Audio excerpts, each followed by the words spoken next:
الحمدللہ رب العالمین والصلاة والسلام علی سید الانبیاء والمرسلین وعلی آلہ واصحابہ اجمعین اما بعد۔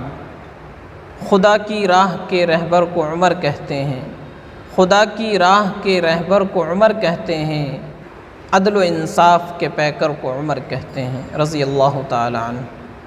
میرے محترم بزرگوں اور عزیز ساتھیوں، میں آپ حضرات کے سامنے مختصراً عمر فاروق رضی اللہ تعالیٰ عنہ کی شہادت کا تذکرہ کرنا چاہتا ہوں۔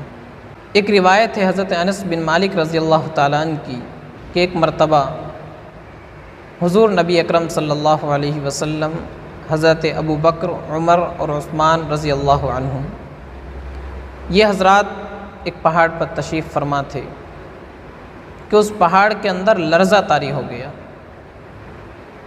نبی پاک صلی اللہ علیہ وسلم نے اپنا قدم مبارک اس پہاڑ پر مارا اور فرمایا کہ اے پہاڑ، تیرے اوپر نبی، صدیق اور شہید کے علاوہ کوئی نہیں۔ اس کے بعد حضرت عمر فاروق رضی اللہ تعالیٰ عنہ اکثر ایک دعا مانگا کرتے تھے کہ یا اللہ، مجھے شہادت کی موت نصیب فرما اور اپنے حبیب کے شہر میں نصیب فرما۔ یہ دو دعائیں آپ نے جمع کر رکھی تھی کہ اللہ مجھے شہادت بھی عطا فرما اور نبی پاک صلی اللہ علیہ وسلم کے شہر میں عطا فرما۔ شہادت سے کچھ پہلے آپ نے ایک خواب دیکھا کہ ایک سرخ مرغ نے آپ کے شکم مبارک میں 3 چونچیں ماری۔ اس کی تعبیر آپ رضی اللہ عنہ نے فرمائی کہ اب میری موت کا وقت قریب ہے۔ چنانچہ ایک روز آپ رضی اللہ تعالیٰ عنہ اپنے معمول کے مطابق درہ ہاتھ میں لیے ہوئے سونے والوں کو جگاتے ہوئے مسجد نبی میں پہنچے، نمازیوں کی صفیں درست کروائی، تکبیر تحریمہ کے بعد نماز شروع ہی کی تھی کہ ابو لولو فیروز نامی مجوسی غلام مسجد کے محراب میں ایک زہر آلود خنجر لے کر بیٹھا ہوا تھا۔ وہ نکلا اور اس نے حضرت عمر فاروق رضی اللہ تعالیٰ عنہ کے شکم مبارک میں 3 وار کیے۔ سیدنا عمر فاروق رضی اللہ تعالیٰ عنہ پوری طرح سے زخمی ہو گئے۔ عبد الرحمن بن عوف آگے بڑھے اور نماز مکمل کرائی۔ ابو لولو فیروز چاہتا تھا کہ میں کسی طرح مسجد سے نکل جاؤں، لیکن صحابہ کی صفیں دیوار کی طرح تھی، وہاں سے نکلنا آسان نہیں تھا۔ چنانچہ اس نے صحابہ کو زخمی کرنا شروع کیا اور 13 صحابہ رضی اللہ عنہم زخمی ہو گئے، جن میں سے 7 وہیں پر اللہ کو پیارے ہو گئے، شہید ہو گئے۔ اتنے میں نماز مکمل ہو گئی۔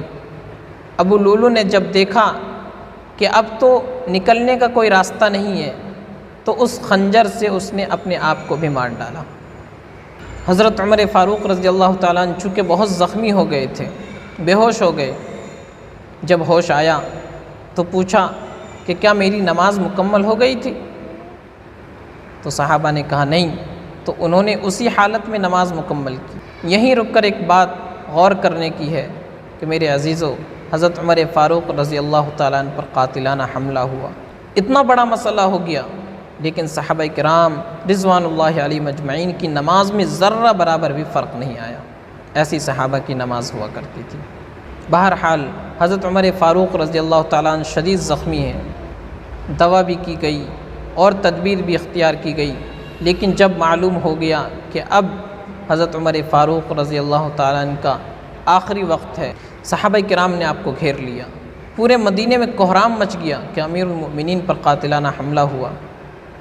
حضرت عمر فاروق رضی اللہ تعالیٰ عنہ اپنے بیٹے کو عبد الرحمن کو بلاتے ہیں اور فرماتے ہیں کہ امی عائشہ کے پاس جاؤ اور کہو کہ میری خواہش ہے کہ میں اپنے صاحبین یعنی نبی اکرم صلی اللہ علیہ وسلم اور حضرت ابو بکر صدیق کے ساتھ دفن ہونا چاہتا ہوں۔ حضرت عبد الرحمن بن عوف امی عائشہ رضی اللہ عنہا کے پاس گئے اور وہاں سے اجازت لے کر آئے۔ حضرت عمر فاروق کو جب یہ خوشخبری سنائی تو بڑے خوش ہوئے کہ میری تمنا پوری ہو گئی۔ اس حالت میں بھی حضرت عمر فاروق رضی اللہ تعالیٰ عنہ نے ایک لڑکے کو دیکھا کہ اس کا ازار ٹخنے سے نیچے، تو فرمایا کہ ٹخنے سے اوپر اظہار کرو، یہ گناہ ہے، یہ جائز نہیں ہے۔ میرے عزیزو، اس حالت میں بھی حضرت عمر فاروق رضی اللہ تعالیٰ عنہ تبلیغ کر رہے ہیں، اس حالت میں بھی نبی کی سنت کو نہیں بھولیں۔ بہرحال یکم محرم الحرام اتوار کے روز حضرت عمر فاروق رضی اللہ تعالیٰ عنہ دنیا سے رخصت ہو گئے، شہید ہو گئے، اللہ کے دربار میں حاضر ہو گئے۔ حضرت صہیب رومی رضی اللہ تعالیٰ عنہ نے نماز جنازہ پڑھائی اور نبی اکرم صلی اللہ علیہ وسلم اور ابوبکر صدیق رضی اللہ تعالیٰ عنہ کے ساتھ روضہ اقدس میں مدفون کیا گیا۔ انا للہ و انا الیہ راجعون۔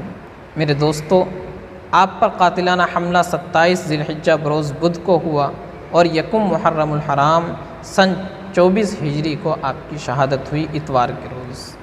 یہ حضرت عمر فاروق رضی اللہ تعالیٰ عنہ کی شہادت کا مختصر سا تذکرہ ہے۔